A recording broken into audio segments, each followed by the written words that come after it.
dernier pour justement évoquer des sujets en lien avec l'accompagnement des travailleurs indépendants qui étaient réalisés par plusieurs structures en lien avec le conseil départemental de la Gironde. Et aujourd'hui, nous serons plusieurs intervenants qui vous présenteront les offres de services de l'URSSAF auprès des travailleurs justement indépendants, les services en ligne de l'URSSAF, les offres d'accompagnement lorsqu'il y a des difficultés rencontrées par les professions indépendantes, notamment le dispositif HELP et d'autres dispositifs qui peuvent également être actionnés lorsqu'un indépendant est en difficulté, et également des informations sur nos modalités de contact, notamment au sein de la Gironde.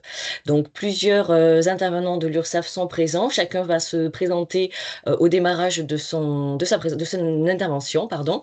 Et puis, nous vous adresserons bien entendu le support qui aura été présenté aujourd'hui. Moi, je vais être obligée d'aller sur une autre réunion, donc je vous souhaite une bonne visioconférence et merci à Loïda d'enchaîner avec le sommaire. Alors,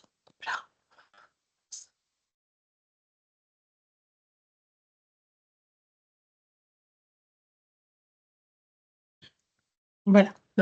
Nous y sommes. Pardon, c'est les aléas de direct. Alors,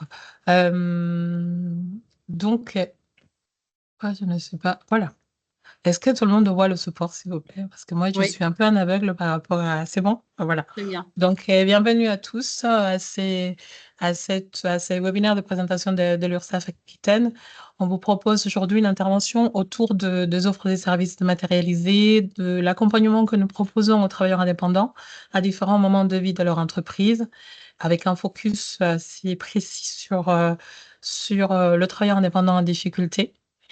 L'équipe chargée de l'animation, je vous donne juste leur nom par ordre d'intervention. Donc, nous comptons aujourd'hui avec la présence de Mehdi, qui est cadre fonctionnel du pôle administratif accueil et partenariat de Lot-et-Garonne, Catherine Cotron et Nadia Idama, qui sont des experts des services dématérialisés, Lucie Télès-Pommier, qui est responsable du service PRIAM, chargée de l'action sociale, de la médiation de la réclamation aussi, et dans la gestion du dispositif HELP, qu'on va vous présenter. Et moi-même, je suis manager stratégique front office, offre des services et responsable de l'accueil commun de travailleurs indépendants de Bordeaux. On a prévu de vous faire voilà, une présentation autour de mes premiers mois, de l'offre des stations d'activité, les services en ligne, le dispositif HELP, l'accompagnement des travailleurs indépendants en difficulté, puis en dernier lieu, quelques éléments pratiques pour nous contacter. Juste quelques éléments de contexte sur l'URSSAF Aquitaine, quelques chiffres. Donc, nous sommes structurés autour d'un siège régional qui se situe à Bruges et 6 sites départementaux, Anglet, Billère, Agen, Bruges, et un autre site en rue Prévost, Mont-de-Marsan et Périgueux. Et on s'appuie pour cela sur 758 collaborateurs en tout sur la région. Nos missions, c'est assurer le financement de la protection sociale au quotidien. On collecte et on redistribue ensuite les cotisations sociales. Nous comptons en Aquitaine sur à peu près 161 189 usagers. Et puis, nous avons accompagné l'année dernière un peu plus de 1800 auto-entrepreneurs sourds et malentendants, parce que nous sommes Centre national d'accessibilité en Aquitaine. Pour l'instant, c'est une offre qui est réservée aux médias téléphones. Mais bon, des travaux sont en cours pour aller plus loin. On a, depuis la fin de l'année, on a accompagné, en 2023, nous avons accompagné des usagers, à peu près plus de 600 dans le cadre de l'offre Mes premiers mois, qu'on va vous présenter aujourd'hui. On a mis plus d'1 million de bulletins de paie dans le cadre de l'offre thèse. Voilà, ça, ce sont parmi nos principales missions, celles que nous mettons en avant et pour lesquelles on est sur de l'accompagnement et de la gestion au quotidien auprès de nos usagers. C'est en plus des enfin, je vais laisser la parole à Fusia Mehdi, qui va nous faire la présentation de premiers dispositifs d'accompagnement qu'ils appellent Mes premiers mois. Merci Loïda. Oui, on vous invite aussi à poser des questions sur le chat, n'hésitez pas. Donc, on garde un œil dessus. Donc, si vous avez des questions, vous pouvez déjà les poser sur le chat.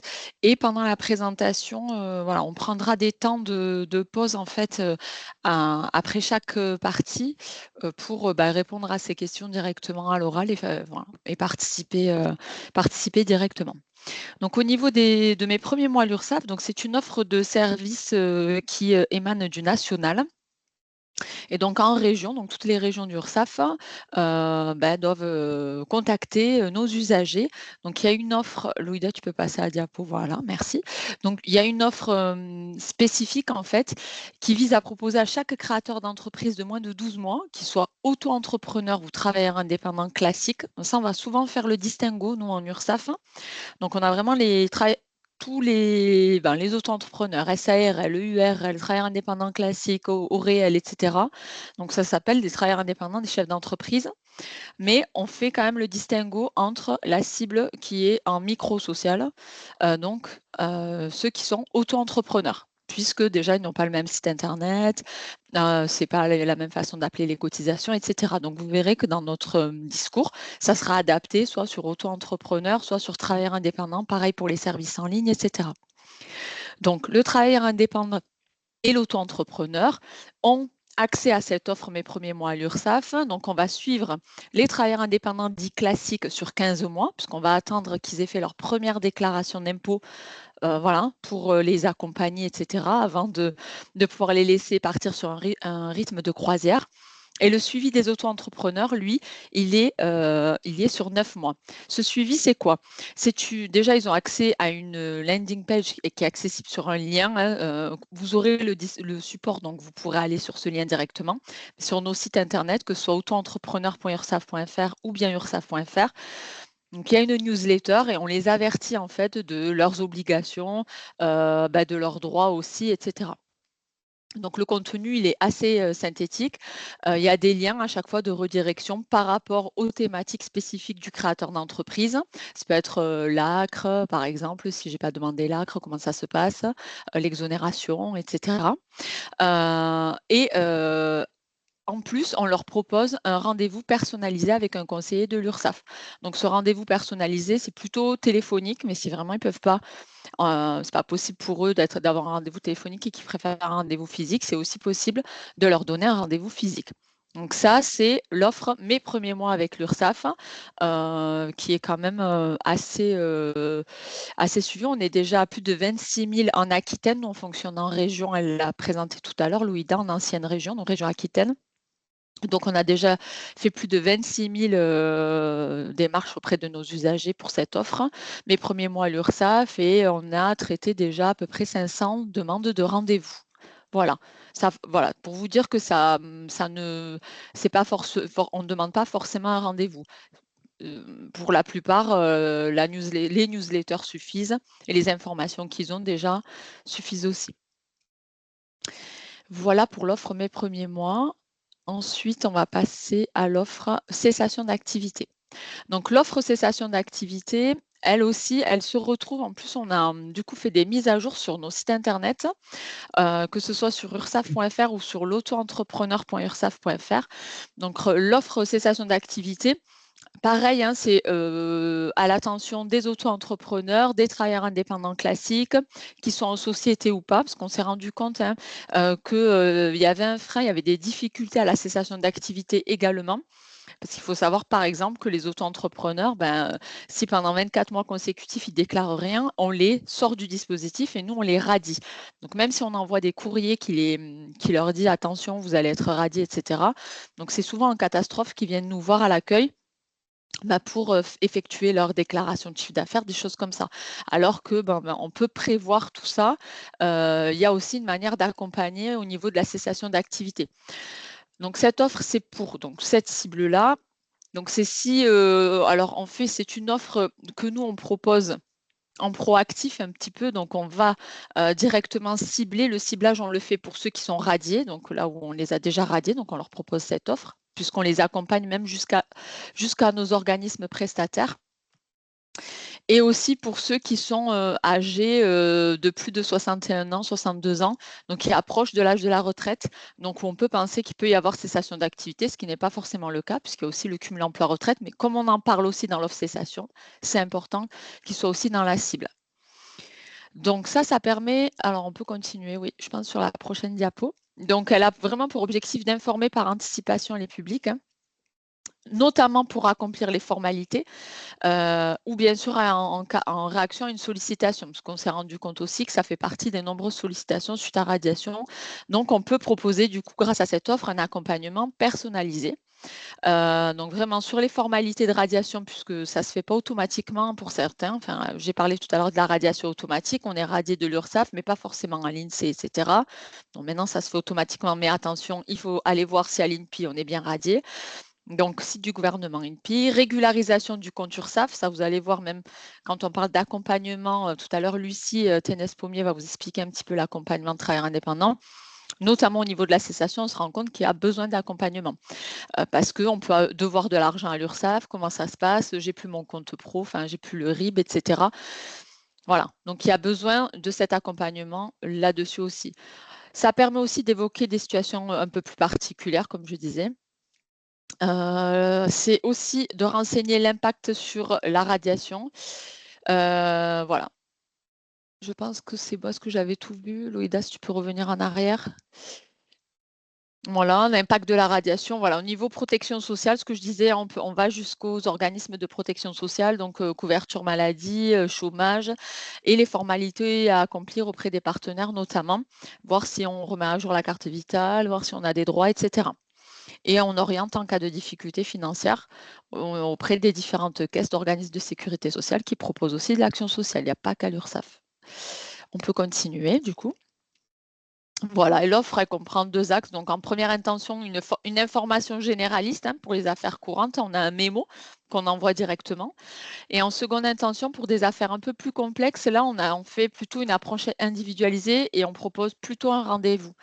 Donc, vraiment, c'est important parce que quand il y a la situation qui est complexe, s'il y a des dettes antérieures, etc., s'il manque des déclarations de revenus, des fois, voilà. Quand on arrive en fin d'activité, généralement, c'est que pour la plupart du temps, ça peut être compliqué. Voilà, on n'a plus de comptable parce qu'on n'a plus les moyens de le payer, donc on ne fait pas ses déclarations, etc. Et c'est un petit peu ça. Voilà, c'est une situation qui peut être assez complexe au niveau de l'URSSAF. En tout cas, voilà, on a un pas à pas sur nos sites internet. Donc ça, si un jour vous avez à accompagner un usager qui vous parle de cessation d'activité, déjà rien que sur internet, il y a des pas à pas sur faire comment il faut faire le point, déclarer la cessation, etc. Donc on donne toutes les étapes de la cessation d'activité, ne serait-ce que sur internet. Voilà pour l'offre cessation. Des chiffres, tout à l'heure, je vous disais, voilà, on a plus de 27 000 usagers contactés.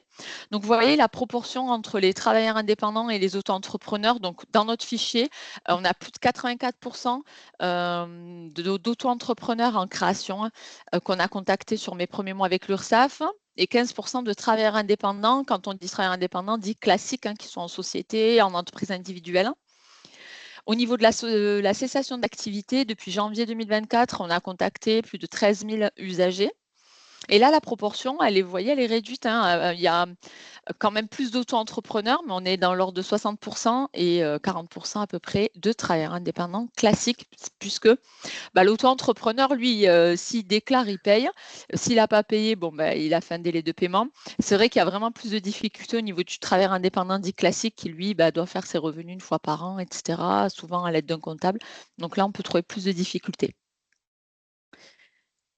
Ensuite, on a aussi des offres purement régionales, en fait. On a identifié des thématiques principales et importantes de réitération de demandes, des choses comme ça.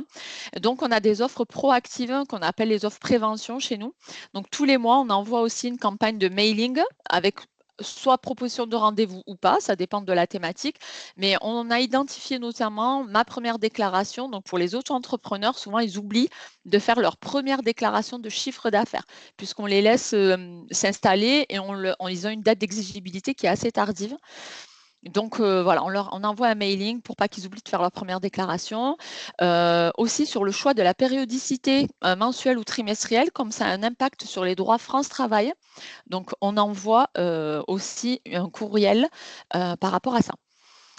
Notamment sur le versement libératoire de l'impôt, ça c'est une fois par an, on vient de le faire cette campagne, donc on n'a pas encore les retours, mais on s'est rendu compte qu'il y en a beaucoup qui optent pour cette option sans savoir réellement ce que c'est, donc c'est prélèvement de l'impôt à la source pour les auto-entrepreneurs, sauf que s'ils ne sont pas imposables, ils le payent à tort et ils ne sont pas remboursés. Donc là, on a fait un courriel à l'attention on a vraiment ciblé ce public qui a opté pour le versement libératoire en disant attention, voilà, si vous souhaitez y renoncer, ça ne se fait pas automatiquement, il faut faire une demande pour que ce soit actif au 1er janvier 2025. Voilà pour la partie auto-entrepreneur, vous donnez quelques exemples de ce qu'on fait. Pour les travailleurs indépendants classiques, pareil, donc on a une cible de première échéance impayée, vraiment de prévention pour dire attention, vous n'avez pas payé votre échéance. Donc pour l'instant, on n'a pas dans le fichier cible, on s'est rendu compte que tout le monde payait pour l'instant, donc bon, c'est très bien, mais ça reste une cible au cas où. Et on a aussi envoyé des mailings pour la déclaration de revenus manquante sur la période de déclaratif, période d'impôt, donc c'est une fois par an. Voilà un petit peu aussi nos offres de prévention. Si vous avez des questions, je vais regarder un petit peu au niveau du chat. Bon, j'en vois pas. S'il y en a qui veulent prendre la parole au micro, si vous avez des questions sur les offres, on fait un petit point avant de passer au service en ligne. Et s'il n'y a pas de questions, je laisserai la parole à mes collègues.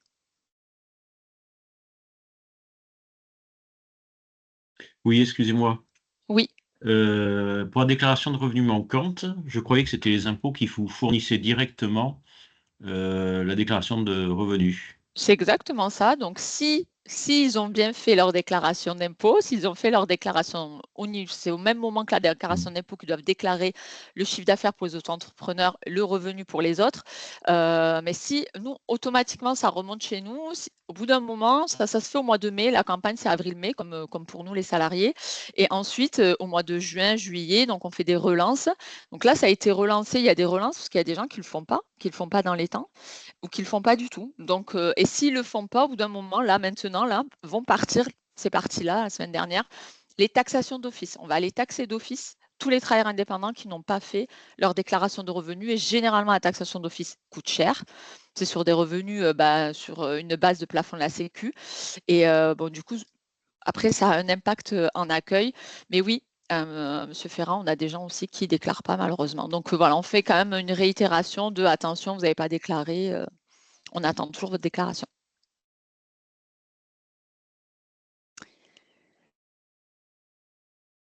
Est-ce qu'il y a d'autres questions? Je ne pense pas. J'ai rien vu dans le chat. Donc on va pouvoir enchaîner avec les services en ligne. Vous allez voir tout ce qu'on peut faire sur les services en ligne. C'est hyper intéressant. Merci, Foussia. Je laisse la parole à Catherine et Nadia. Oui, donc moi, je suis Nadia Idama. Bonjour à tous. Je m'occupe des services en ligne au sein de l'URSSAF Aquitaine. Donc là, on va vous présenter les offres qui sont proposées aux auto-entrepreneurs et aux travailleurs indépendants. Je laisserai la parole à Catherine tout à l'heure. Donc pour ce qui est des services en ligne dédiés aux auto-entrepreneurs, on a deux offres qui leur sont proposées. Le site auto-entrepreneur.ursaf.fr et une application mobile. Donc, pour ce qui est de l'application mobile, vous voyez qu'elle est téléchargeable sur le Play Store pour les Android et sur l'App Store pour les mobiles iPhone. Vous pouvez en fait la rechercher au niveau des stores en recherchant l'appellation auto-entrepreneur URSSAF et vous voyez qu'il y a ce petit icône rose qui vous permet de l'identifier. Voilà. À savoir que les sites ou l'application, que ce soit le site ou l'application mobile, l'usager aura la possibilité de se connecter indifféremment sur l'un ou sur l'autre puisque les identifiants de connexion sont identiques. Voilà.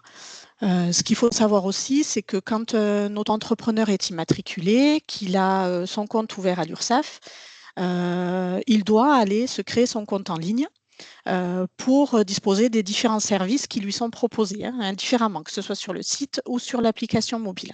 On attend en fait que les déclarations soient fournies, de même que les paiements, soient fournis en ligne, puisqu'il y a une obligation de dématérialisation des déclarations. Donc, vous avez la page d'accueil du site auto-entrepreneur.ursaf.fr qui vous est présentée là. Vous avez sur la partie haute la partie de connexion à l'espace sécurisé. Donc, un usager, quand il a son compte ouvert à l'URSSAF, il peut aller se créer son compte par ce biais-là. Et une fois que son compte est immatriculé, alors on parle de compte espace sécurisé ici, le compte dédié à l'auto-entrepreneur pour ses démarches en ligne. Une fois qu'il a créé son compte, il va pouvoir se connecter.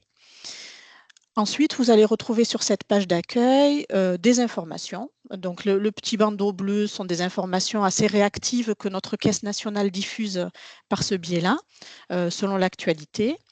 Vous avez toute la documentation. Alors, c'est une mine d'informations, ce site, auto-entrepreneur.ursaf.fr. Vous avez toute la documentation. Vous avez des petits tutoriels qui sont plus bas en bas de page. Vous avez des fiches pratiques. Vous avez les dernières actualités qui sont là présentées et donc qui sont très évolutives en fonction de l'actualité.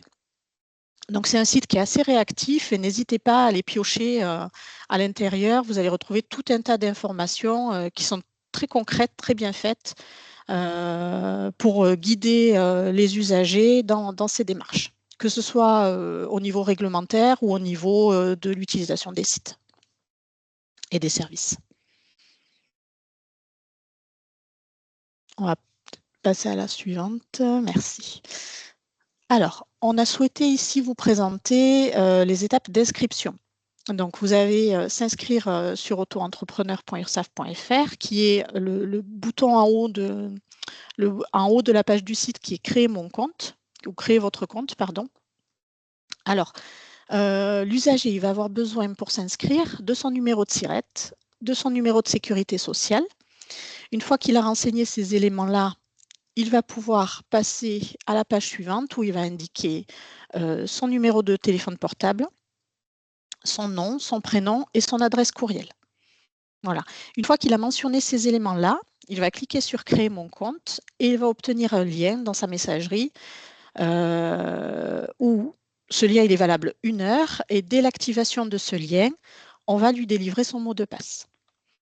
Son mot de passe qu'il va pouvoir copier et bien sûr qu'il devra conserver pour ses connexions à l'avenir.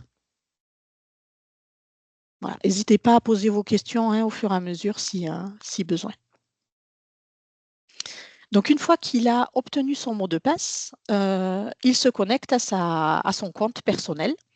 Donc, c'est un compte dédié où on va retrouver en haut le nom de l'auto-entrepreneur et le tableau de bord va le guider dans les différentes actions qu'il devra mener pour gérer son compte.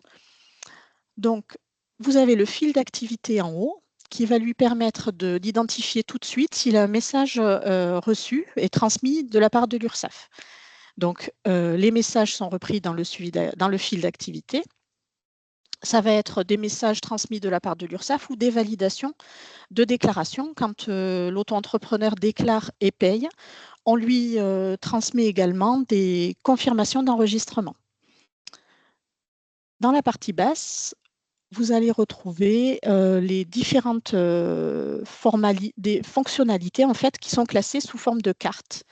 Donc, vous voyez les différentes fonctions, déclarer et payer, mes paiements, mon compte, mes documents, ma messagerie. Ce sont les fonctionnalités essentielles qui sont regroupées ici. La principale, vous l'aurez compris, c'est déclarer et payer, puisque selon l'échéance de l'usager, il va devoir fournir ses déclarations mensuellement ou trimestriellement. Juste, Loïda, si on peut revenir sur le tableau de bord, merci. Ensuite, il va retrouver le calendrier des échéances. Les échéances à régulariser, donc on attend une déclaration mensuelle qu'on va retrouver dans mes échéances en cours quand la période est attendue. Et si jamais l'usager est en retard, il va pouvoir faire ces déclarations, les fournir en retard dans mes échéances à régulariser. Vous voyez que en fait, devant chaque menu, quand il y a une action vraiment attendue de la part de l'usager, il a une petite pastille rouge qui l'alerte sur le fait qu'il doit intervenir. Donc ici, on voit que la personne, elle a une échéance à fournir en cours, une échéance à régulariser parce qu'elle est en retard, et on voit qu'elle a reçu un message dans la partie « Ma messagerie », elle a un message qu'elle n'a pas lu encore. Voilà. Elle a la possibilité également d'aller consulter ses versements, d'aller consulter la situation de son compte. Vous avez sur la droite, dans le pavé « Mon compte », vous avez « Mes moyens de paiement » qui va permettre notamment de gérer les télépaiements. Je vais vous présenter tout à l'heure les moyens de paiement qui sont proposés aux auto-entrepreneurs. Donc ici, vous pouvez inscrire, l'usager peut s'inscrire pour le télépaiement. Et puis dans mes paramètres, il va pouvoir gérer son adresse email, son mot de passe, etc. Dans mes documents, on va pouvoir retrouver l'historique des déclarations qui ont été enregistrées. Et dans mes attestations, on va pouvoir, on le présentera tout à l'heure, récupérer des attestations, les télécharger. Elles sont disponibles en temps réel. Voilà. Ma messagerie, vous l'aurez compris, transmettre un nouveau message ou visualiser les messages reçus de la part de l'URSSAF.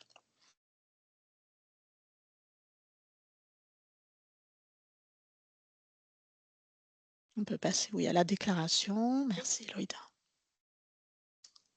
Alors, voilà un exemple de déclaration où l'auto-entrepreneur peut saisir le chiffre d'affaires sur la déclaration. Il y a un calcul automatique des cotisations qui est effectué. Et toujours pareil, on a des systèmes de petites pastilles où visuellement, l'usager peut voir si il a bien fourni sa déclaration et où son paiement. Ici, par exemple, on voit que la déclaration est fournie, il y a la petite pastille verte, et le paiement n'est pas encore fourni, la pastille est jaune.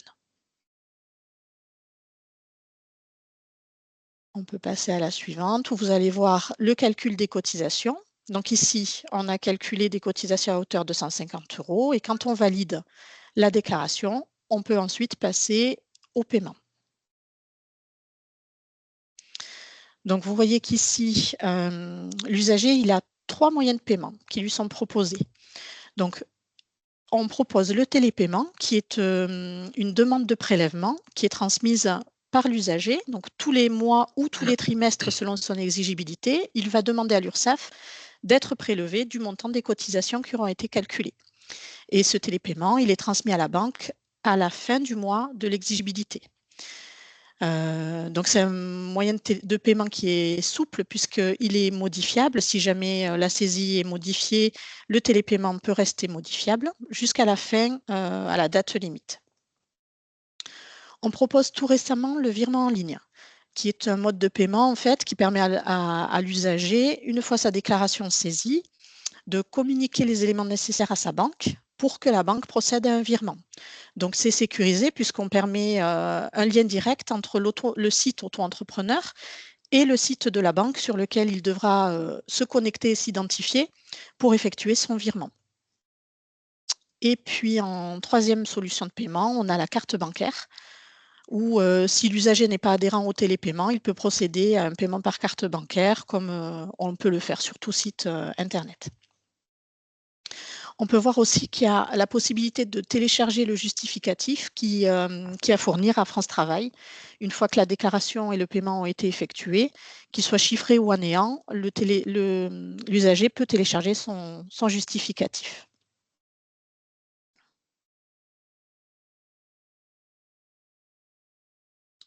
Alors, on parlait tout à l'heure depuis la page d'accueil des attestations.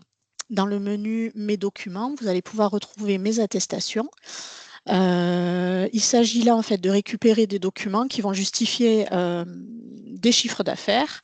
Ça peut être des attestations fiscales, des attestations comme quoi l'usager a bien versé la contribution à la formation professionnelle pour en justifier pour bénéficier d'une formation, des attestations d'affiliation ou alors l'attestation de vigilance qui est très importante, qui permet de justifier qu'on est bien déclaré et qu'on est à jour de la fourniture et de ses déclarations et de ses paiements à l'URSSAF. Voilà. Toutes ces attestations, elles sont disponibles immédiatement, donc elles sont téléchargeables depuis cette page. On les sélectionne depuis le menu déroulant, là, qui est encadré en rouge. Vous sélectionnez l'attestation souhaitée et en faisant générer, le document est délivré immédiatement. Agnès, je crois que tu veux intervenir. Oui, juste pour compléter par rapport au... bonjour Agnès Nardon à l'appareil, pardon. Juste pour compléter par rapport à ce que tu disais et pour tous ceux qui accompagnent les créateurs, ce qui est important sur ces attestations, c'est que maintenant, il y a depuis quelques mois maintenant, directement et l'attestation d'affiliation et l'attestation ACRE, ce qui peut vraiment aider aussi tous ceux qui sont demandeurs d'emploi. Pour prouver qu'ils ont bien l'ACRE et qu'ils ont une attestation d'affiliation. Et il n'y a même pas besoin de la générer, elle est intégrée directement sur leur espace. Comme Oui. c'est très souvent Oui, demandé. alors oui, l'attestation ACRE, c'est encore différent. Effectivement, elle est mise en ligne immédiatement. Dès lors que on a ouvert le compte en ligne et que l'attestation, l'ACRE, pardon, je parlais de l'attestation d'affiliation, mais l'attestation ACRE aussi est délivrée en ligne immédiatement dès lors que l'attribution de l'ACRE a été enregistrée. Donc effectivement, ils peuvent en disposer. Toute attestation est disponible ici dans ce menu-là. Je lis la question de Sofiane. Ouais. Alors oui, on peut effectivement s'inscrire sur le compte, sur le site URSSAF sans avoir de SIRET. Mais à ce moment-là, vous bénéficierez d'un accès limité au service en ligne. C'est vraiment une fois que le SIRET est attribué et que le compte URSSAF a été immatriculé qu'on aura l'intégralité des services en ligne qui seront disponibles. Voilà, il y aura un rapprochement entre cet abonné prospect, on appelle chez nous. C'est un abonné prospect qui est ouvert, qui est là et qui n'est pas encore finalisé au niveau des services en ligne disponibles et qui le sera une fois que le compte URSSAF sera ouvert.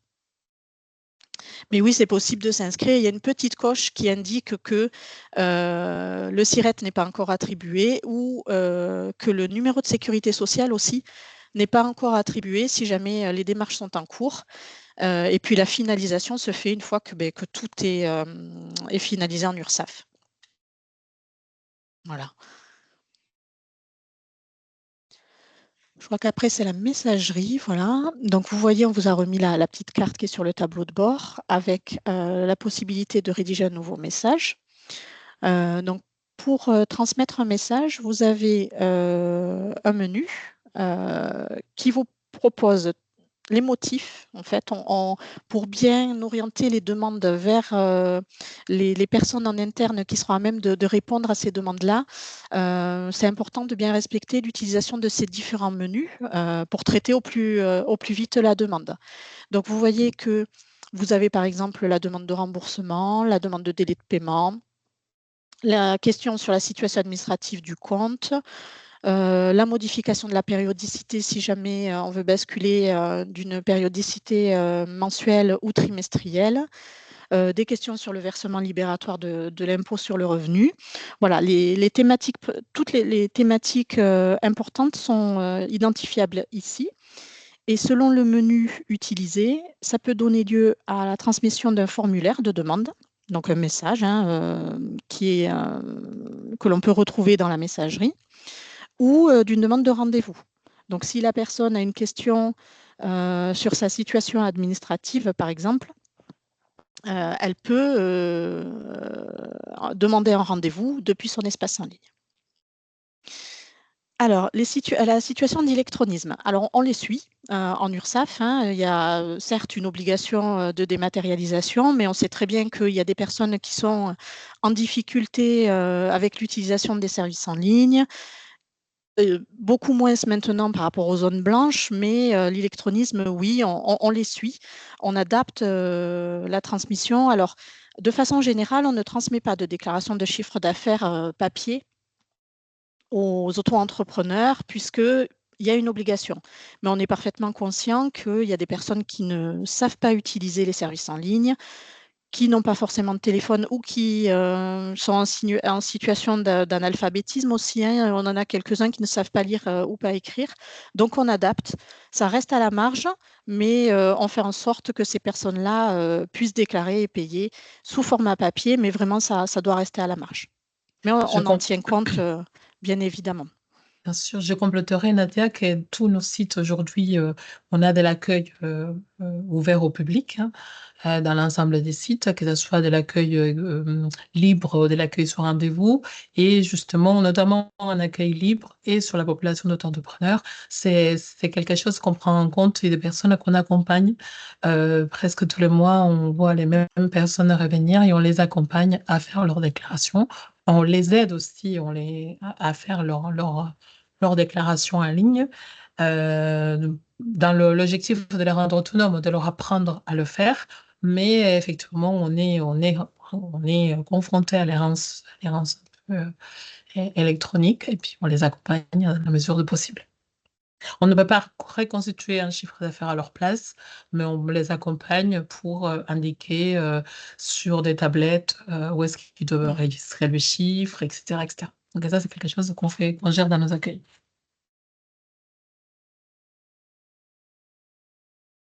Avance sur la diapo, Nadia. Le délai, oui, pardon. Juste, il y a une question sur le délai approximatif de réponse. Ça va vraiment varier en fonction de la thématique, je pense, hein, mais voilà. Oui. Je ne saurais pas en donner un mois exactement, mais c'est vraiment différent en fonction des thématiques abordées. C'est ça. On a des engagements de réponse dans un délai qui ne doit pas dépasser les 15 jours, mais ça ne s'applique pas à toutes les thématiques. Et puisque parfois il y a des situations pour lesquelles on a besoin d'un complément d'information de la part de l'usager, donc on leur fait une première réponse à l'attente, on leur fait une réponse pour obtenir des compléments. Ce qui est important de dire aux usagers, c'est que si la démarche il le fait via son compte en ligne, le complément de réponse ou la réponse, il va la trouver aussi sur le compte en ligne. Voilà, donc il faut suivre, il faut se connecter. De toute façon, ils ont une notification normalement quand ils reçoivent un message de notre part, que ce soit un complément de réponse ou une réponse définitive. Et le suivi se fait toujours via le compte en ligne. J'avance, Nadia? Oui, merci. Voilà, sur la page d'accueil, alors là, on n'est pas forcément sur la partie sécurisée du compte, hein, mais juste pour vous rappeler que sur la page d'accueil, vous avez le petit menu « Une question » qui vous permet d'aller retrouver des réponses aux questions les plus fréquemment posées, des petits tutoriels, des petits guides très pratiques sur la création de l'auto-entreprise. Vous voyez, vous en avez quelques exemples. Hein. Comment demander l'ACRE, l'utilisation de l'application mobile. Vous avez plus bas, alors elle n'est pas en copie écran, mais sur le site aussi, vous avez la possibilité de récupérer des tutoriels. Des petites vidéos aussi. Enfin, c'est très riche au niveau du site auto-entrepreneur.ursaf.fr et n'hésitez pas à aller consulter toute cette documentation. Je crois, Catherine, que tu as levé la main. Oui, bonjour, excusez-moi. Juste pour une petite précision, il est important que les auto-entrepreneurs s'assurent qu'ils sont bien sur notre site officiel. Toutes les démarches que Nadia vous a présentées, bien sûr, sont gratuites. Mais notamment quand on fait des recherches sur les thématiques auto-entrepreneurs et URSSAF, sur ces moteurs, on n'a pas forcément le site officiel qui remonte en premier. Il peut y avoir d'autres sites qui ressemblent fortement à celui de l'URSSAF et qui risquent bien entendu soit d'induire les usagers en erreur ou les orienter vers des offres qui ne sont pas gratuites. Voilà, c'était juste une petite parenthèse par rapport à ça. Oui, complètement. Juste pour compléter, ça c'est vraiment important parce avec le salon des entrepreneurs qui vient de se terminer, on en a eu plusieurs qui malheureusement n'ont pas fait attention à ça et non seulement ont payé pour que la formalité d'immatriculation soit effectuée par certains de ces sites qui le font. Mais en général, en plus, dès qu'il y a un problème dans la transmission ou qu'il manque des informations, ils font pas le suivi. Donc, ça veut dire qu'on les reçoit jamais. Et du coup, c'est perdu complètement. Et donc, il faut qu'ils recommencent. Donc, soit ils peuvent le faire tout seuls, et ils ont payé une fois pour rien, soit malheureusement, ils peuvent pas le faire tout seuls. Ils sont obligés de se faire à nouveau accompagner par les chambres consulaires qui sont mandataires pour l'INPI. Et du coup, ben, ils paient encore un accompagnement. Et ça, c'est vraiment dommageable.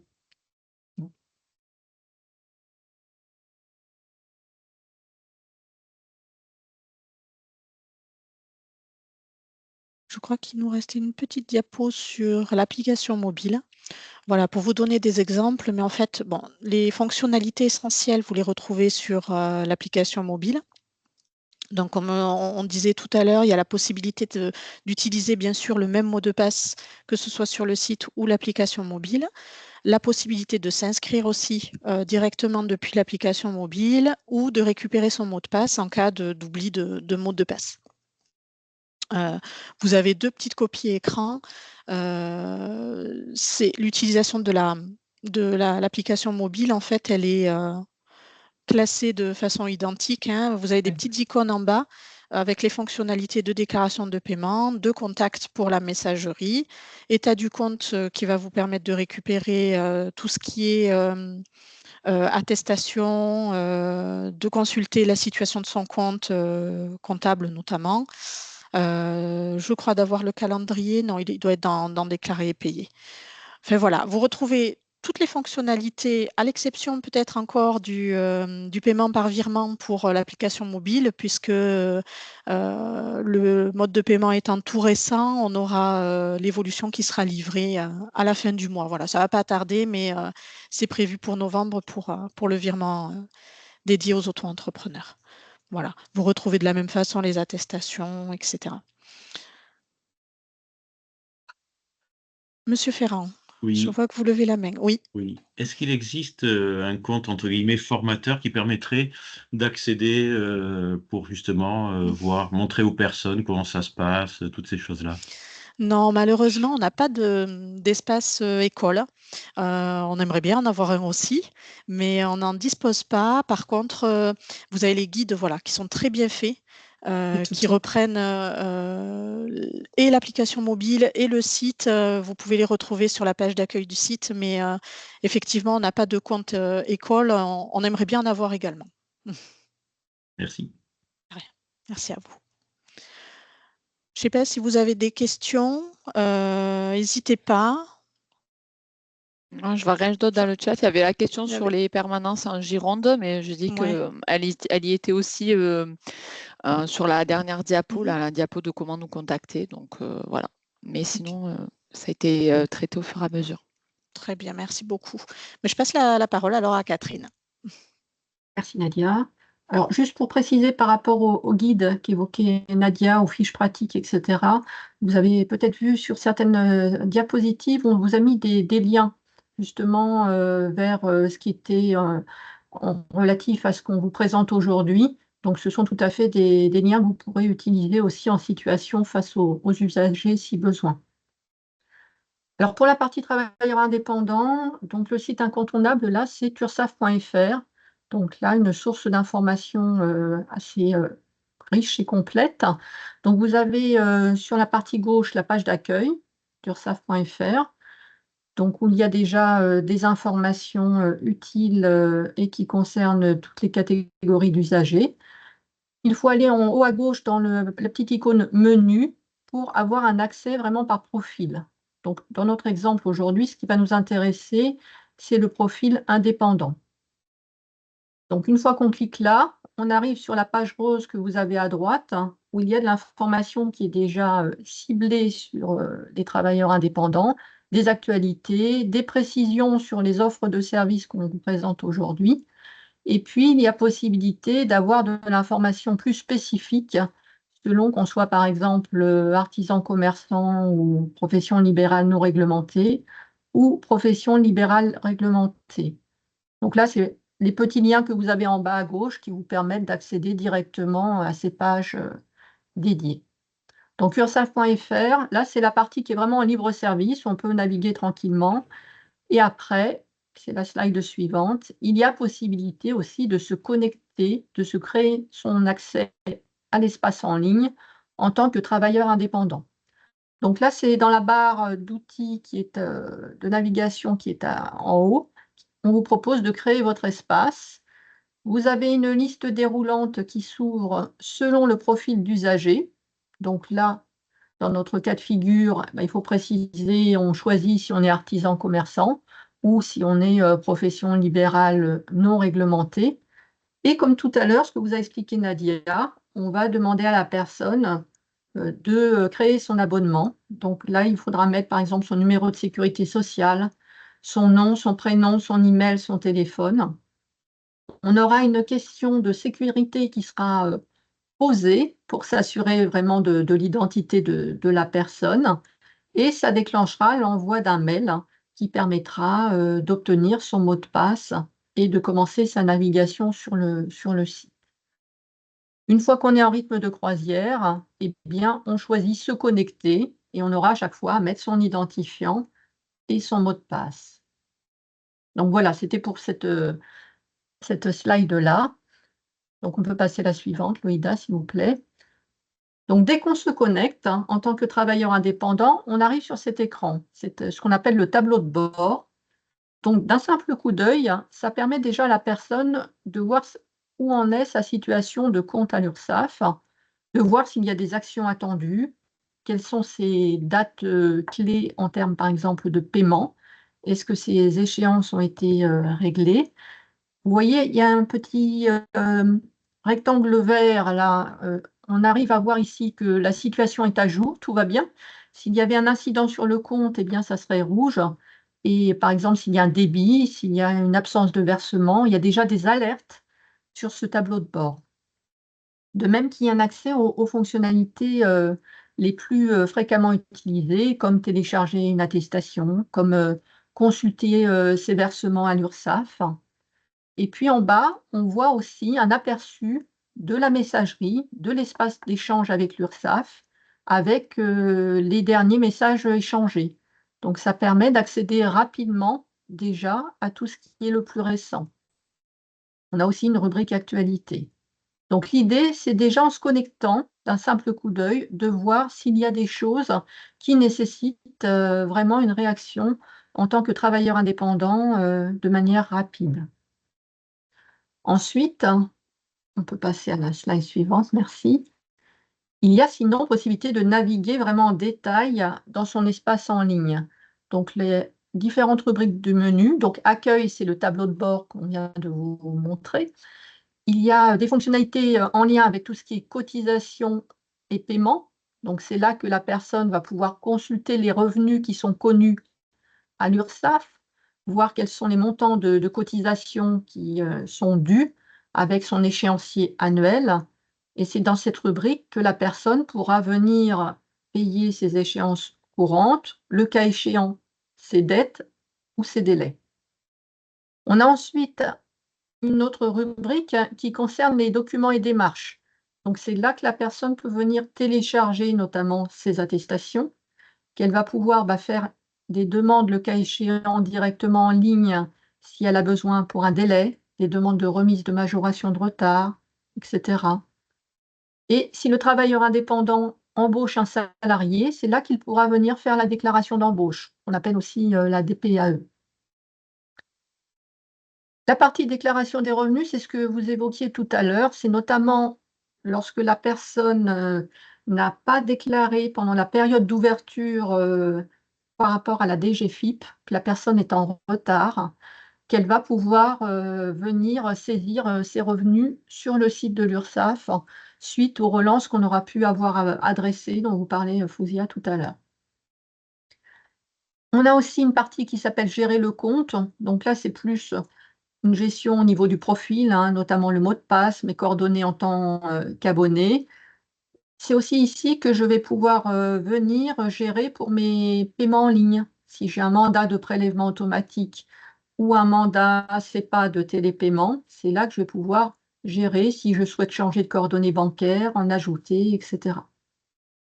Donc là, c'est le menu complet qui est proposé, par exemple, pour un artisan ou un commerçant. On va aller sur la slide suivante qui vous permet de voir plus concrètement la partie paiement en ligne. Donc, si le travailleur indépendant est mensuel, le moyen de paiement qu'il utilise, quoi qu'il arrive, c'est le prélèvement automatique. S'il est par contre trimestriel, il a le choix. Il peut être en prélèvement automatique ou en télépaiement. S'il n'a pas opté pour un de ces deux moyens-là de paiement, il pourra soit payer par carte bancaire sur le site internet, soit utiliser le nouveau moyen de paiement, virement en ligne, que vous a présenté Nadia.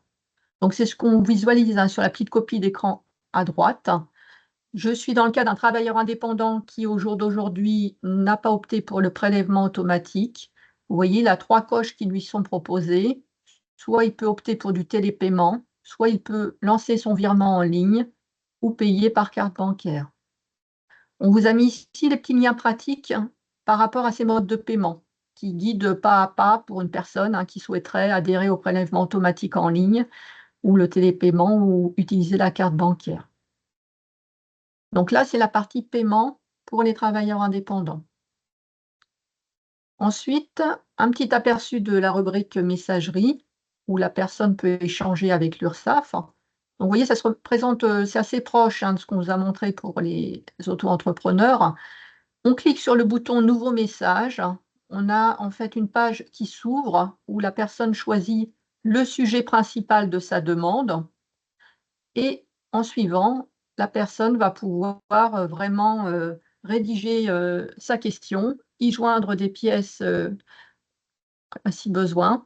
Et puis, elle va pouvoir du coup obtenir en retour, toujours dans sa messagerie, la réponse de l'URSSAF.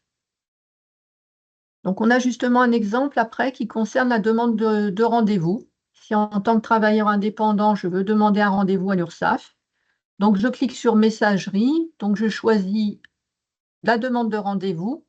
On va me demander quand même le sujet de ma demande de rendez-vous pour l'orienter au mieux en interne. Donc je précise si c'est par rapport au calcul, par exemple, de mes cotisations ou c'est parce que je veux créer une activité, etc.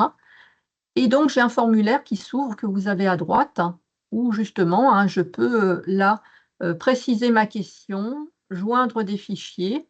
Je vais pouvoir choisir le média de rendez-vous que je préférerais, si c'est venir sur site ou par visio ou par téléphone. Et puis, je vais pouvoir choisir aussi quel site, justement, de Gironde m'intéresse. Ou, pardon, si je suis, là je suis dans le cas, ça s'affiche pour tous nos cotisants, bien sûr, pour l'URSSAF Aquitaine. Donc ils peuvent choisir aussi d'aller en rendez-vous, s'ils le souhaitent, à Anglette, ou à Agen ou à Périgueux, voilà. Et donc là, c'est là que se fait ma demande de rendez-vous, que l'URSSAF va recevoir, en suivant. Donc voilà ce que je voulais vous présenter pour les travailleurs indépendants. Alors on a aussi cette slide, pardon, qui concerne le téléchargement d'une attestation. Donc là, c'est des justificatifs dont peuvent avoir besoin les travailleurs indépendants. Même principe que pour les auto-entrepreneurs. Dès que la personne va dans cette rubrique et choisit dans la liste déroulante, vous voyez, il y a 3 attestations de proposer. Donc il y a celle qui concerne la CSG-CRDS. Il y a l'attestation qui concerne la contribution à la formation professionnelle ou l'attestation de vigilance. Donc, la personne l'obtient instantanément à ce niveau sous la forme d'un fichier PDF qu'elle peut télécharger. Donc, je ne sais pas si vous avez des questions par rapport à cette offre travailleurs indépendants. Je ne vois pas de questions dans le chat. Je laisse les participants poser les questions, lever la main si besoin. Qu'est-ce qu'une attestation de vigilance? Une attestation de vigilance, c'est une attestation de compte à jour qui dit que le compte de l'usager est à jour. Ils en ont souvent besoin, par exemple, pour répondre à des marchés, à des appels d'offres, ou bien pour des fournisseurs, pour prouver en fait qu'ils sont bien à jour de leur cotisation à l'URSSAF. C'est une preuve d'engagement et de sérieux, souvent, qui est demandée. Si je peux rajouter, Fouzia, Oui, vas-y. attestation de paiement, mais aussi de déclaration, comme quoi ils sont à jour de leur déclaration. C'est vrai, tu as raison. Elle doit être réactualisée puisqu'elle est valable 6 mois, sauf erreur de ma part. Donc, elle justifie que voilà, l'usager est bien déclaré à l'URSSAF et qu'il fournit et déclaration et paiement sur les 6 derniers mois, puisqu'on vérifie en fonction des périodes déclarées. Elle est évolutive. Et elle se périme une fois les 6 mois atteints. On peut préciser aussi que c'est un document qui est sécurisé, hein, il y a un code de sécurité qui est dessus. Donc, justement, éviter toute fraude, tout souci. Et donc, le donneur d'ordre peut aller vérifier sur le site de l'URSSAF qu'il s'agit bien, avec ce code, d'une attestation authentique pour la personne, pour l'usager concerné, etc. Ok, merci pour votre attention. S'il n'y a pas d'autres questions pour cette partie, et puis je laisse la parole à Lucie, du coup. Merci beaucoup, Catherine. Bonjour à tous. Donc, moi, je suis Lucie Ténès-Pommier. Je suis responsable du service Action sociale, dispositif Help, médiation et réclamation pour les travailleurs indépendants. Donc, au sein de l'URSSAF Aquitaine. On est en Gironde, mais on s'occupe de toute l'Aquitaine. Donc, dans un premier temps, je vais vous présenter le dispositif Help. Donc, Loïda, si tu... Voilà, merci.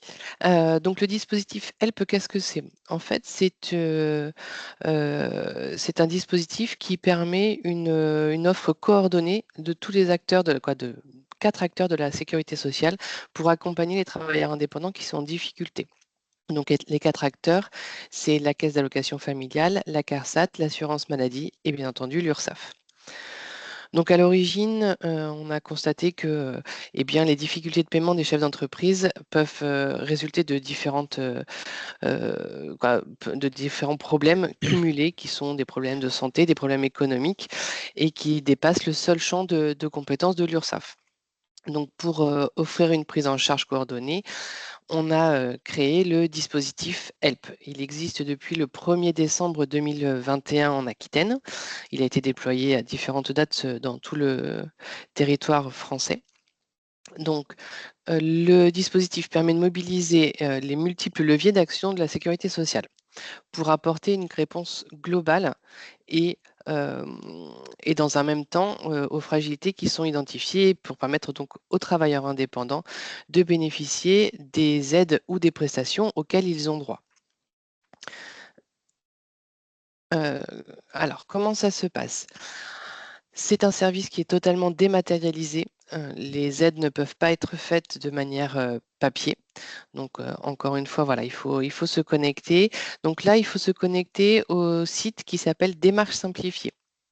Sur le site de l'URSSAF, vous trouverez un lien pour chaque département. Il y a une démarche par département. Donc là, on vous a mis celle pour la Gironde.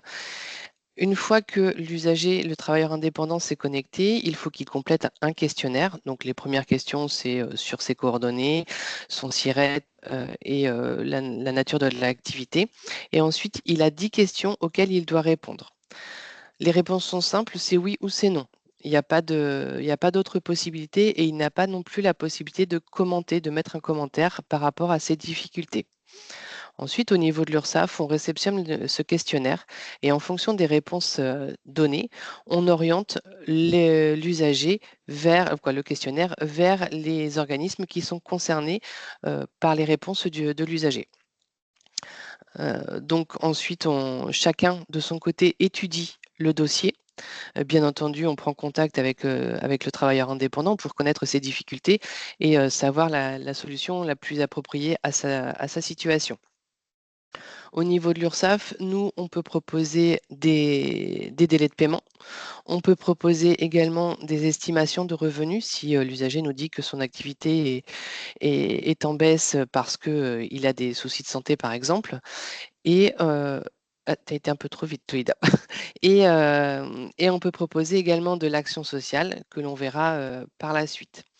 Au niveau de la CAF, juste pour vous donner des exemples, ils étudient les droits auxquels le travailleur indépendant peut prétendre et parfois, ces travailleurs indépendants ne pensent pas être éligibles à des prestations de la CAF du fait de leur statut de travailleur indépendant. Donc, ce qui permet de débloquer des situations, notamment au niveau de l'aide au logement ou de la prime d'activité. Voilà, chercher mon mot. Au niveau de la CPAM, c'est par rapport à généralement à la renonciation aux soins.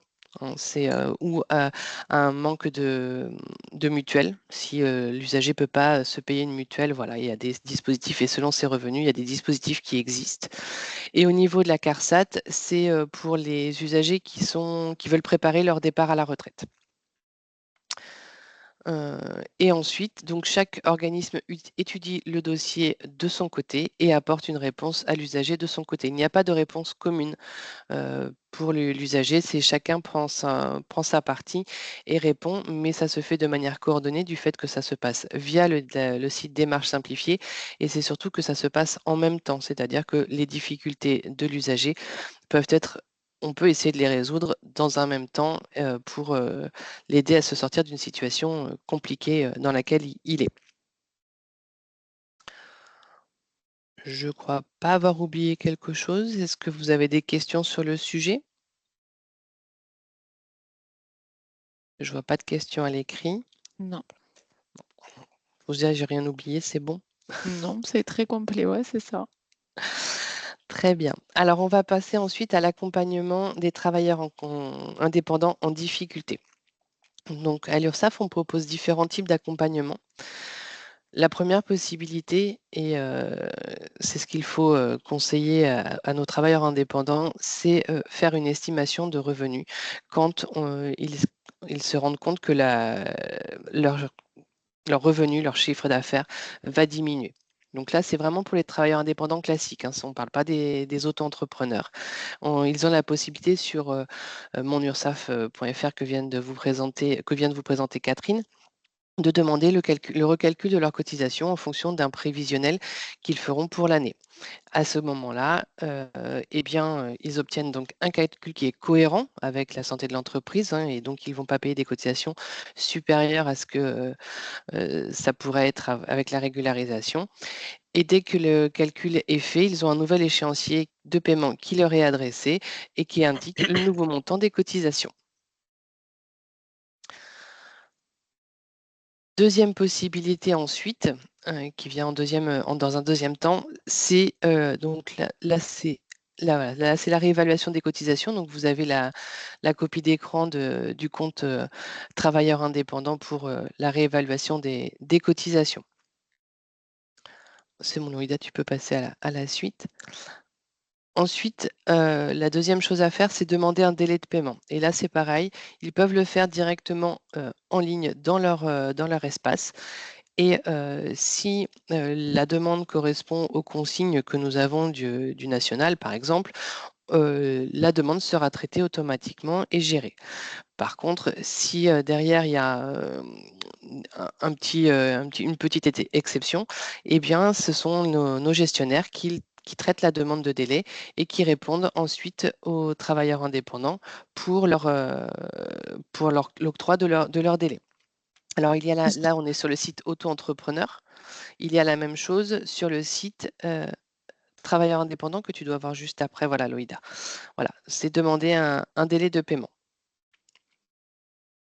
J'ai entendu une intervention. Il y a quelqu'un qui voulait intervenir?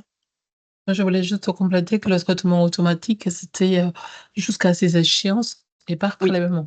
Voilà, Donc là, le dispositif, c'est complet. On va jusqu'au bout de la demande de délai et c'est de traitement automatique. Si on n'est pas dans ces conditions-là, ça se traduit par un transfert au service compétent qui va répondre sur la demande de délai de l'usager, mais c'est toujours dans un cadre fixé par la politique de recouvrement national. Tout à fait. Et en bas, vous avez un lien pour un tutoriel sur comment demander un délai, ici. Voilà, que vous aurez quand on vous aura adressé le PowerPoint de présentation. Et enfin, dernier recours pour les travailleurs indépendants en difficulté, on a l'action sociale. L'action sociale, il faut savoir déjà dans un premier temps que c'est une aide extra-légale et donc qui permet à un travailleur en difficulté de solliciter une aide financière généralement, hein, c'est une aide financière, et la difficulté, c'est soit lié à un événement extérieur ou est ponctuel. Voilà, on va donner un exemple qui est tout à fait récent, même si ce n'était pas en Gironde, c'est les inondations qu'il y a eu dans la vallée d'Aspe. Donc, on a déployé le dispositif et on a surtout été au-devant de nos usagers pour leur proposer cette aide. Quatre aides que nous proposons à l'URSSAF. La première et la plus sollicitée, c'est l'aide aux cotisants en difficulté. Donc, tous les travailleurs indépendants, auto-entrepreneurs et conjoints collaborateurs peuvent demander l'action sociale. Il n'y a pas de distinction. Donc, l'aide aux cotisants en difficulté, ça se traduit par une prise en charge partielle ou totale des cotisations qui sont en débit. Un usager qui se retrouve en difficulté pour payer ses cotisations peut demander cette aide aux cotisants en difficulté et son dossier donc, est étudié par les services administratifs de l'URSSAF et ensuite il est présenté devant une commission d'action sanitaire et sociale qui est composée de travailleurs indépendants, actifs et radiés et qui statue sur la décision à prendre sur le dossier.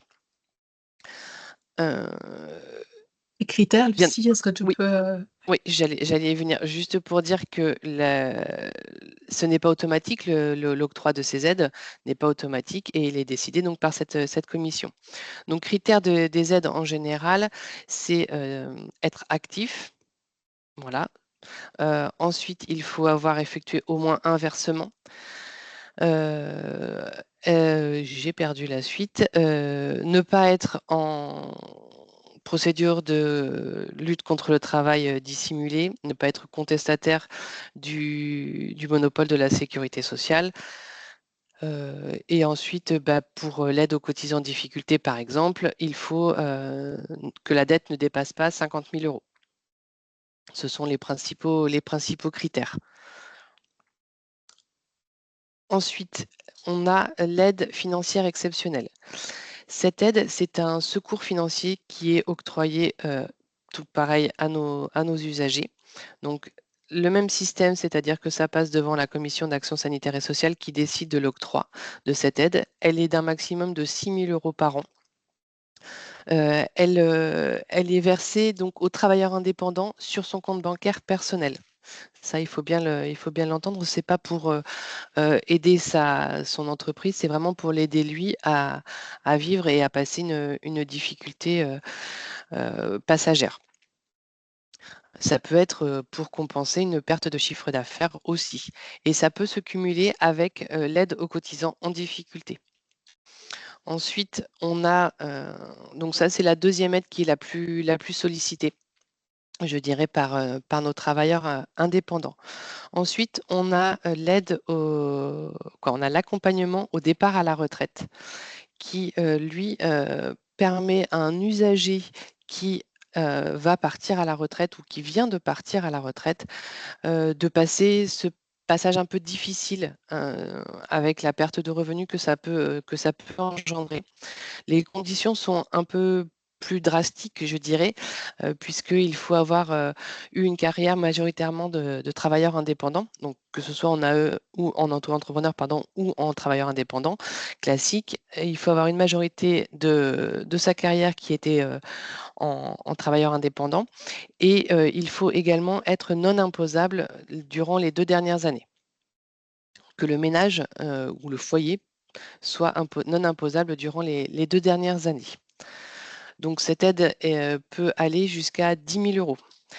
Elle a 2 composantes, cette aide, c'est-à-dire que si un travailleur indépendant n'est pas à jour de ses cotisations et qu'il est éligible à l'aide au départ à la retraite, cette aide sera répartie entre une prise en charge des cotisations pour le mettre à jour de ses cotisations et ainsi de ses droits retraite également pour valider des trimestres et augmenter le montant de sa pension si possible. Et le solde qu'il restera lui sera versé sur son compte bancaire personnel. Et ensuite, la dernière aide, qui est l'aide d'urgence du CPSTI. Donc, c'est l'aide que nous avons débloquée pour les inondations dans la vallée d'Aspe, mais c'est également l'aide que l'on avait débloquée pour les incendies de la Teste, par exemple. Donc, cette aide, c'est une aide d'urgence, comme son nom l'indique, que l'on verse très rapidement elle ne passe pas devant la commission d'action sanitaire et sociale.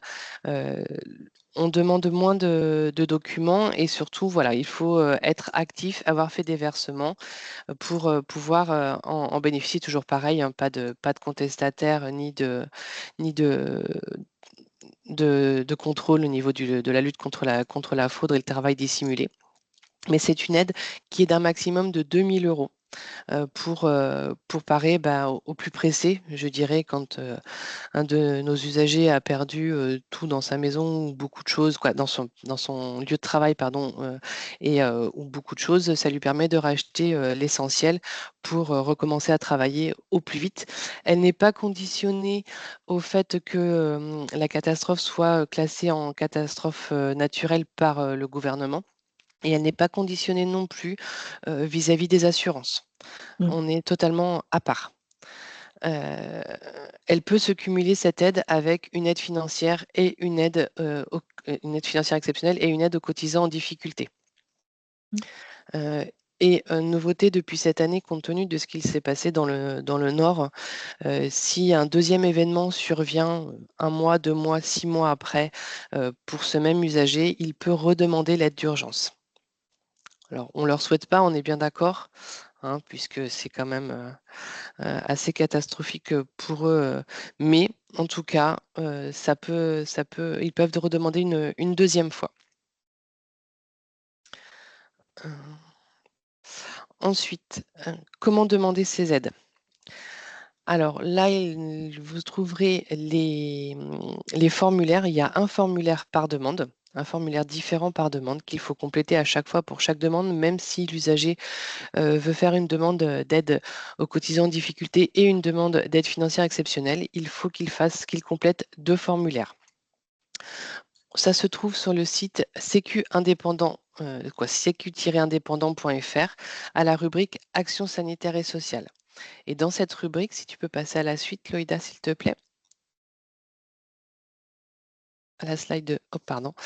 Et dans cette rubrique, vous trouverez aide aux cotisants avec les 4 aides qui sont répertoriées.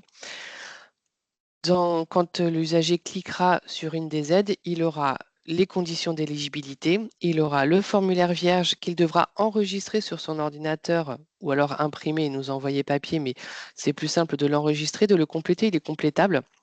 Il faut l'enregistrer, bien penser à l'enregistrer puisqu'on a nombre de nos usagers qui nous les envoient un peu vierges.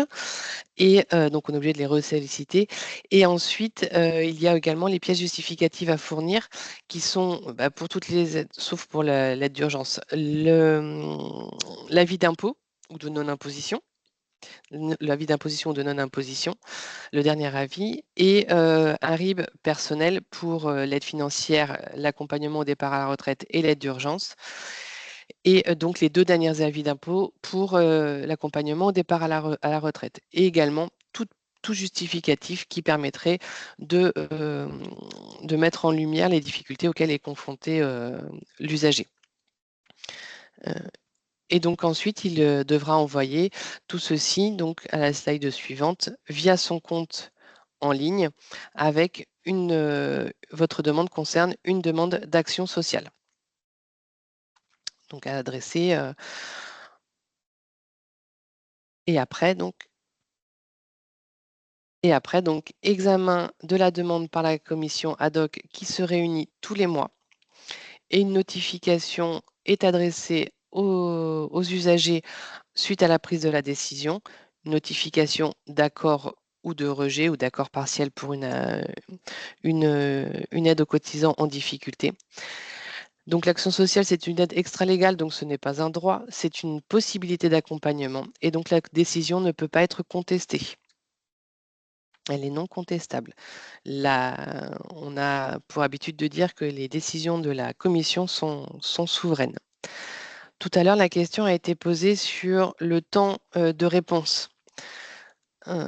Étant donné que pour l'action sociale, il n'y a qu'une commission par mois, si la demande arrive juste avant la commission du mois, c'est-à-dire que la réponse n'aura pas lieu avant 1 mois et demi, du moins la réponse de la décision. On fera un accusé-réception de la demande un accusé-réception de la demande ou une demande de pièces complémentaires, mais la décision en elle-même peut prendre un mois et demi sans souci, puisque nous n'avons qu'une seule commission par mois.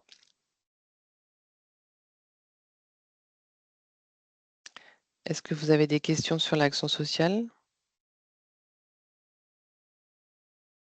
Pareil, je vois rien dans le chat. Moi non plus, voilà. Ça a été très complète. Mais après, à savoir que là, Lucie, on en parle beaucoup par rapport à la démat. Mais voilà, en accueil, il faut savoir que voilà, c'est des situations, on peut voir des situations où on voit que c'est compliqué, etc. Et les conseillers à accueil connaissent ces dispositifs et souvent orientent les usagers quand ils voient que la situation elle est un peu compliquée. C'est pas forcément sur des catastrophes, mais beaucoup sur l'aide aux cotisants en difficulté notamment. Malgré la mise en place de délais de paiement, ils n'arrivent pas à s'en sortir, etc. Ça peut être aussi avec des problèmes personnels qui sont rajoutés, madame qui perd un emploi, salarié, etc., des enfants qui... Des problèmes de santé des enfants. Problèmes de santé aussi, voilà. Donc voilà, c'est vrai que ça, on le mesure aussi en accueil et on les accompagne sur ces dossiers-là. On les télécharge, on peut les aider à les faire remplir avec eux, etc. C'est pas que du tout des maths, Alors, loin de là. L'action sociale, c'est pas du tout des maths, ça peut être bien entendu fait par papier et ça nous est adressé pour qu'on puisse ensuite étudier la demande. C'est vraiment que Help qui est tout des maths. Oui, c'est ça. Je voulais juste compléter qu'en fait, cette démarche d'accompagnement, déjà d'orientation vers l'action sociale, voilà, c'est quelque chose qui est présent dans tous nos canaux de contact. Donc, il y a l'accueil par le FUSIA, mais il y a aussi le téléphone, et même si un usager fait état d'une situation par courriel, on peut nous l'orienter vers la démarche en ligne ou l'envoyer le dossier pour qu'il puisse le compléter. Voilà, donc ça, c'est des choses que tous nos conseillers ont l'habitude d'être sur ces types de prise en charge. Et puis, mais c'est vrai que globalement, les personnes se déplacent et puis en accueil, on peut voilà. S'il n'y a pas d'autres questions, je suis désolée, mais je ne vois pas le chat puisque j'ai fait Non, il n'y a pas de diffusion du support. Merci. Je vais passer avant de terminer, on va vous donner quelques éléments pratiques pour nous contacter. Vous l'avez vu, nos collègues de la démat nous ont présenté, nos experts dématérialisés, pardon, nous ont présenté, donc dans tous les sites, nous avons des rubriques à nous contacter. Les travailleurs indépendants peuvent le faire par téléphone. Vous avez les deux numéros génériques de l'URSSAF, bien évidemment, avec le jeu des saisies de département, ils arrivent au bon interlocuteur. On peut prendre rendez-vous aussi depuis l'espace en ligne, donc en mode connecté ou en mode non connecté. Et nos sites, alors je parle, tout ça c'est valable pour toute la région, sont ouverts au public. Alors, sur le département, sauf erreur, Fusiat me dira 24 64 47, l'accueil libre se passe les mardis matins, de 8h30 à midi. Sur le département de 40, donc dans les Landes, c'est le jeudi matin de 8h30 à midi. Et à Bordeaux, en Gironde, nous avons mercredi, jeudi et vendredi matin l'accueil libre de 8h30 à 12h30. L'après-midi, l'accueil donc c'est le même jour, donc mercredi, jeudi et vendredi matin, l'accueil sur rendez-vous. Voilà. Nous avons aussi sur la Gironde 2 lieux de permanence. C'est une manière de couvrir un maillage territorial le plus complet possible. Une première permanence à Libourne. À Libourne, nous sommes le 1er et 3e mercredi du mois. Les permanences sont exclusivement sur rendez-vous. Ça nous permet de maîtriser le flux. Et nous avons aussi une permanence à Arcachon le 2e et 4e jeudi du mois. Voilà pour la manière de nous contacter. Nous n'entendons pas seulement qu'on nous contacte, nous allons aussi à la rencontre de nos usagers. L'année dernière, nous avons rencontré un peu plus de 6500 porteurs de projets, des étudiants qui ont bénéficié des actions d'information et d'accompagnement, dont à peu près 40% se sont réalisés à distance par le biais des webinaires. On organise aussi de webinaires en lien avec les moments de vie, en collaboration moments de vie des entrepreneurs et en collaboration avec les organismes de la sécurité sociale, donc et notamment la CAF et la CEPAM et la CARSAT. Là, on commence l'année dernière, on a à peu près 2524 usagers qui ont assisté directement à nos webinaires.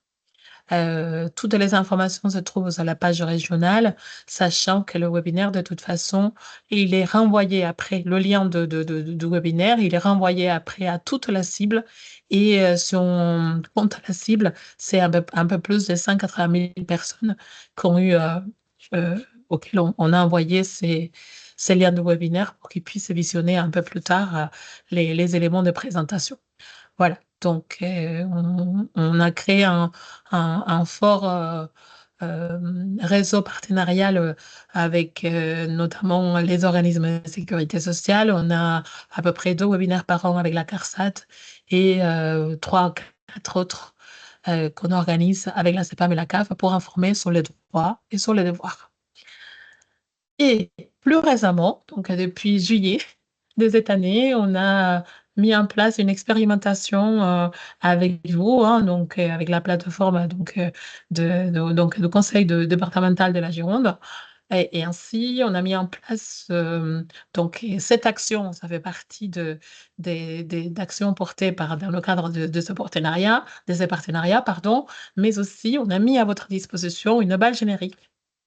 Vous avez l'adresse qui s'affiche, cd33aquitaine@ursaf.fr, qui est opérationnelle depuis le mois de juillet et qui vous permet de nous signaler des situations des personnes, donc les travailleurs indépendants ou entrepreneurs, qui seraient en difficulté, à nous après de les contacter et de les orienter vers le meilleur dispositif possible, leur proposer un rendez-vous, les accompagner.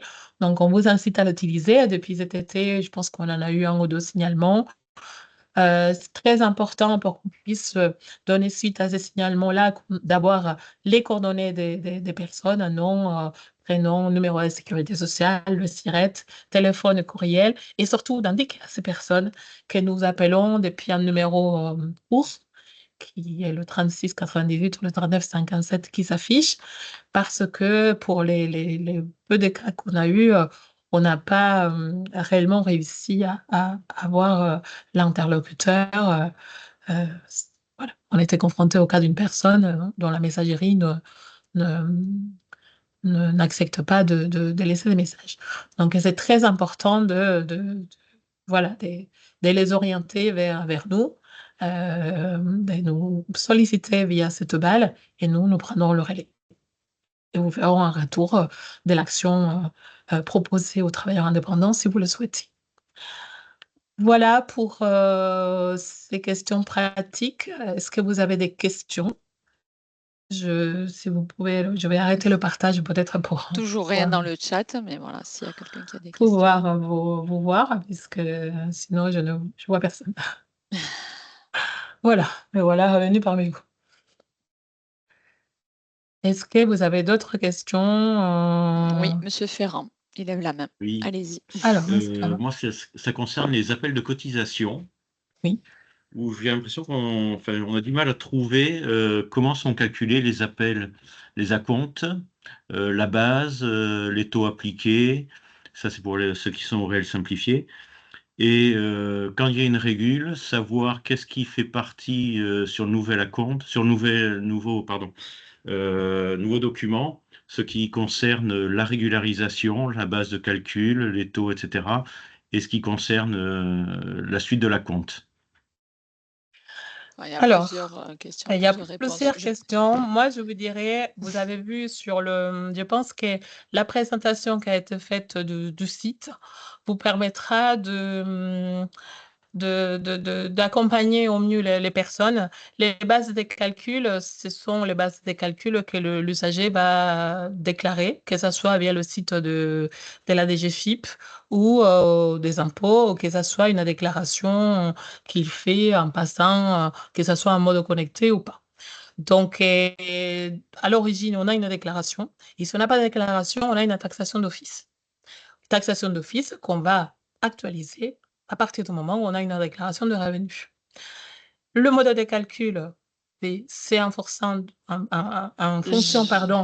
d'un tas de pourcentages qui s'appliquent sur les cotisations maladie, retraite, les contributions sociales. On a une partie du site qui le présente. Je te laisserai compléter, après. Ouais. Et après, la régularisation, elle se fait globalement, mais de manière très schématique, si le revenu, à partir du moment où on a la déclaration d'un revenu définitif. Je prends un exemple. Une personne qui est en activité depuis 2023, on part sur une base forfaitaire. Cette année, il a eu jusqu'en fin juin, juillet pour faire sa déclaration auprès des impôts. Et à partir du moment où on va trouver le revenu définitif 2023, on va recalculer l'ensemble des cotisations qui vont permettre de faire constituer un appel des cotisations qui va coller au plus près de sa situation réelle. Voilà de manière, voilà. Merci Fécia. Donc, vous avez là tous les taux, etc. C'est ça. Je pense que le meilleur outil que vous allez trouver, donc il y a ces taux de cotisation-là, mais c'est aussi la situation réelle, parce qu'en fait, là, je vous donne quelque chose qui est idyllique. On est sur quelqu'un qui vient de commencer, qui est à jour de cotisation, etc. Si la personne n'est pas à jour de cotisation, la chose va se corser et bon, c'est un peu plus difficile pour eux, je le comprends pour vous, parfois aussi pour nous de se retrouver, parce qu'il faut déduire les cotisations qui n'ont pas été payées, réglées, etc., etc. Je te laisse compléter, Agnès. Oui, en fait, je vous ai mis le diaporama qu'on présente en fait quand on a des nouveaux créateurs et pour expliquer aussi le régime de croisière, puisque en fait, quand ils commencent, on se base sur des bases forfaitaires de début d'activité, mais qui peuvent, dès le début, et on les incite vraiment à faire ça, modifier en faisant une estimation de revenus, pour que justement, l'idée étant que quand l'année suivante, ils vont faire leur déclaration fiscale, sociale, et que les impôts vont nous transmettre le revenu réel et que la régularisation que l'on pourra leur apporter soit la plus réduite possible et que ce qui paie au fur et à mesure de l'année soit le plus en adéquation avec ce qu'ils vont réellement gagner. Donc ça, c'est vraiment important. Et je suis en train de vous chercher notre offre du 3 en 1 que j'arrive pas tout de suite à trouver sur ursaf.fr, mais je vais le trouver pour vous mettre un lien dans 2 minutes pour expliquer aussi quand ils reçoivent justement ces régularisations, c'est-à-dire la régularisation de l'année précédente, le recalcul des échéances de l'année en cours et une projection sur l'année suivante, qu'ils puissent bien comprendre à quoi servent les lignes.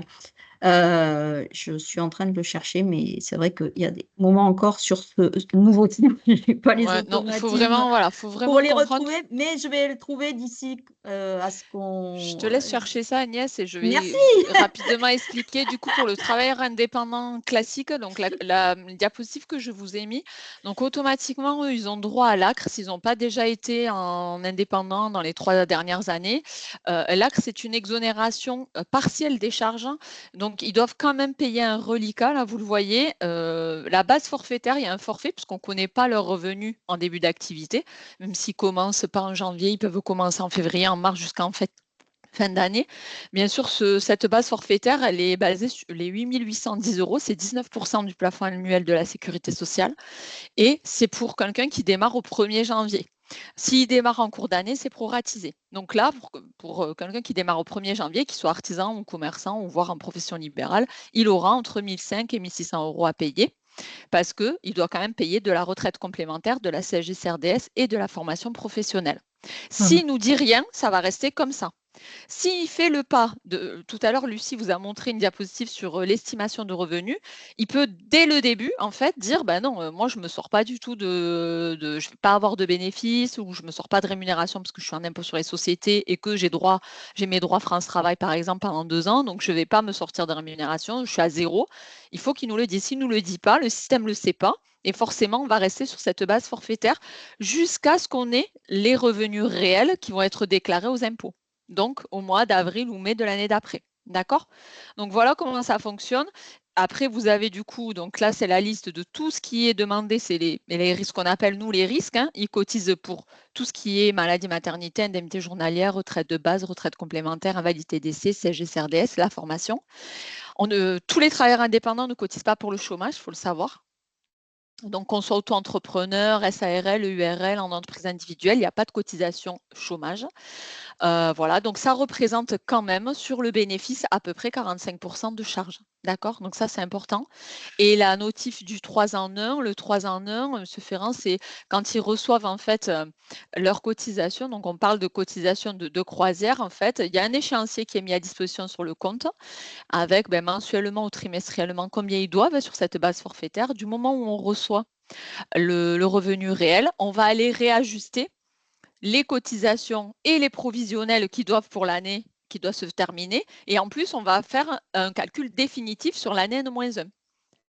Donc, des fois, s'il y avait du revenu, s'ils ne sont pas sur les 8 800 de première année, par exemple, et qu'ils nous déclarent 18 000, il y a un petit exemple juste derrière. Vous voyez, là, la personne, elle est sur le forfait, elle laisse comme ça. Elle est au 1er janvier, elle ne doit rien les 3 premiers mois puisque on la laisse tranquille, mais tout est recalculé sur les mois restants.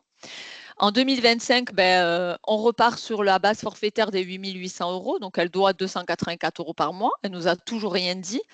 Au mois de juin, nous, dès qu'on a en fait sa déclaration d'impôt, elle a déclaré 18 000 € au lieu des 8 800. Donc il y a une différence quasiment de 10 000 € de revenus. Donc forcément, il y a un rattrapage, donc une régularisation sur ces cotisations définitives de l'année N-1, donc de l'année 2024. Et en plus, on va rehausser les cotisations provisionnelles de l'année en cours pour la fin de l'année. Donc, on va se baser sur 18 000 € pour l'année 2025 et non plus rester sur le forfait de première et deuxième année d'activité, entre guillemets. Voilà, et ainsi de suite. Donc, plus tôt ils feront l'estimation de revenus, et au mieux, ça sera, puisque ça sera calé normalement sur la réalité des choses. D'autant qu'en plus, ils n'ont pas de pénalité en faisant une estimation de revenus, même s'il y a un petit écart de revenus. Voilà. Donc, et après, le principal, c'est aussi bien sûr de faire les déclarations en temps et en heure. Plus il affronte tôt. Vous voyez là, l'exemple, il est quand même, il est pas parfait, mais il est bien puisque lui, il déclare, la personne déclare ses revenus tôt, donc au mois de mai. En plus, il est mensualisé. Du coup, la régularisation, elle est lissée sur les mois restants. À défaut, si vous ne demandez pas une mensualisation, ils sont au trimestre et du coup, la régularisation peut faire mal parce qu'ils reçoivent tout à payer au 5 août et au 5 novembre. Puisque être au trimestre, c'est payé en 4 fois dans l'année, 5 février, 5 mai, 5 août, 5 novembre. Donc, il vaut mieux, quand on accompagne un usager, de lui dire de se mensualiser. C'est la première chose. Même pour quelqu'un qui est en retard, pour les aides, etc. Voilà, c'est quand même mieux d'être mensualisé. Est-ce que c'est plus clair, Monsieur Ferrand, pour le coup là? Non, parce que c'est quelqu'un qui a 20 ans d'expérience que j'accompagne. Ok. Et donc, effectivement, tous les ans, elle Il a déclare. des rattrapages. Elle a des rattrapages. Et pour moi, quand je fais ces calculs, quand je prends ces revenus officiels, quand je prends les taux de l'URSSAF, j'ai l'impression qu'il n'est pas déduit la compte qu'elle a payée. C'est-à-dire qu'elle paye une régule, mais que la régule, c'est la totalité des charges sociales, il n'y a pas la déduction de la compte. Ouais, mais si elle a des retards, je ne sais pas la personne, mais non, elle n'a si pas de retard. Non, elle n'a pas de retard. c'est quelqu'un qui est nickel. À ce Ok. moment-là, Et il justement, faut elle être était juste surprise qu'on par vérifie. l'augmentation de revenus, de On charges, pourra pardon. peut-être Ouais, il faut peut-être. la contacter et puis lui Oui. proposer un Ouais. rendez-vous et faire l'état de Revoir. la situation du compte parce que comme ça, on pourrait évoquer le sujet Ouais. et puis il y a X possibilités. Voilà. Donc, Ouais, je pense que le mieux, ce serait ça C'est l'occasion d'utiliser la boîte partenaire d'utiliser avec le Oui. partenaire pour et faire pouvoir, la voilà, et vérification. qu'on fasse le point avec elle, avec la personne et puis voilà. Parce que J'ai retrouvé le service, donc je l'ai mis dans Super. la conversation. J'ai mis aussi le site monde-entreprise.ursaf.fr sur lequel vous avez énormément de simulateurs, que ce Des soit pour les chefs simulateurs. d'entreprise, pour les salariés ou autres, et même un comparatif au moment du choix du statut juridique avec la possibilité de voir les différences qu'il y a non seulement en montant de cotisation, mais en prestations également. Et surtout, pour tous les autres qui accompagnent des créateurs, ce qui est important, notamment pour ceux qui sont au régime du réel, c'est bien savoir ce qu'ils choisissent auprès de France Travail. parce que, bon, au-delà des nouvelles réglementations de France Travail, de la différence entre une SARL, URL ou une SAS, puisqu'ils versent plus la même chose. Mais ce qui est important surtout, c'est que pour la plupart, il y en a qui décident de continuer à percevoir leurs allocations tous les mois sans rien se prendre sur la société ou sur l'entreprise dans un premier temps. Et c'est là où il faut vraiment qu'ils jouent avec ce service estimation de revenus qui est vraiment un atout important. Et du coup, il vaut mieux qu'ils choisissent à ce moment-là, comme on a dit tout à l'heure, de payer mensuellement ses cotisations, et si c'est un auto-entrepreneur, de déclarer mensuellement, parce que France Travail va demander tous les mois. Ouais, là, on les oblige, en fait, on leur donne pas le choix, on leur dit, vous prenez le mensuel, parce qu'autrement, c'est la galère. Ouais. Sinon, c'est compliqué. Voilà. Ouais. Donc, il vaut mieux qu'ils choisissent. C'est sûr. Est-ce que vous avez d'autres questions? Faut pas hésiter à prendre la main, à lever la main et poser la question.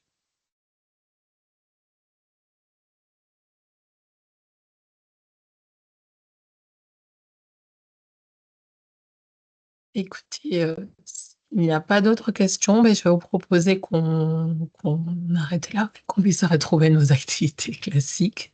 Je vais remercier tous nos intervenants et vous remercier aussi, vous tous, pour la qualité de nos échanges et l'intérêt porté à cette présentation.